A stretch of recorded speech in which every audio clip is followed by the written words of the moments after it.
definitely the law firms do control the process to an extent, and I agree with Al with that. We are the ones with the client relationship, and we've generally worked with the client for months, if not years, before we would engage the vendor, before we sort of even get to anywhere near the CMC.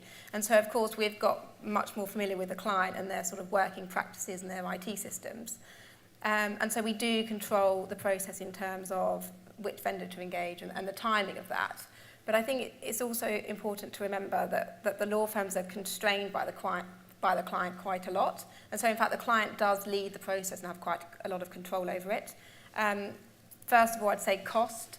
Even in today's age, it's still probably the dominant factor, I think, in terms of A, choosing the vendor, and B, the timing of it.